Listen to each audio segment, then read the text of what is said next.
தாய் தமிழ் உறவுகளுக்கு வணக்கம். சீமானை வீழ்த்த திமுக அரசின் 2 புதிய திட்டங்கள் என்ற தலைப்பில் இந்த காணொளியை நாம் காண்கிறோம். செந்தமிழன் சீமான் அவர்கள் நாம் தமிழர் கட்சியை ஆரம்பித்து ஏறத்தாழ 10 ஆண்டுகள் கழித்து 8% வாக்கு வங்கியை பெற்று தற்பொழுது அங்கீகரிக்கப்பட்ட அரசியல் கட்சியாக நாம் தமிழர் கட்சியை மாற்றியுள்ளார்.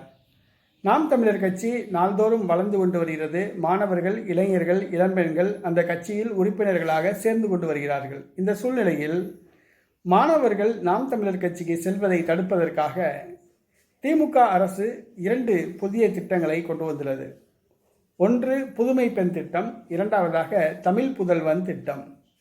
இந்த 2 திட்டங்களும் அரசு பள்ளிகளில் படிக்கும் மாணவர்கள் 6ஆம் வகுப்பு முதல் 12ஆம் வகுப்பு வரை அரசு பள்ளியில் படித்திருந்தால் அந்த மாணவர்கள் கல்லூரிக்கு செல்லும் பொழுது மாதந்தோறும் 1000 ரூபாய் வழங்கப்படும். இதுதான் தமிழக அரசின் இந்த திட்டம்.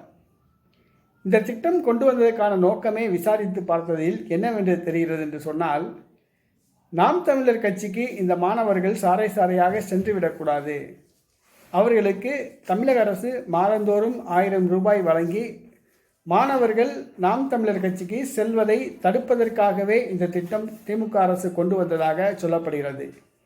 நேற்றைக்கு முன்தினம் நடைபெற்ற பொதுக்கூட்டத்தில் செந்தமிழன் சீமான் அவர்கள் கூறினார், தமிழக அரசு எந்த திட்டம் கொண்டு வந்தாலும் சரி, எந்த சட்டம் போட்டாலும் சரி, நாம் தமிழர் கட்சியின் வளர்ச்சியை தடுக்க முடியாது. மாணவர்கள், இளைஞர்கள், இளம்பெண்கள் சாறை சாறையாக நாம் தமிழர் கட்சியில் இணைந்து கொண்டுதான் இருக்கிறார்கள். அதில் எந்த மாற்று கருத்தும் கிடையாது.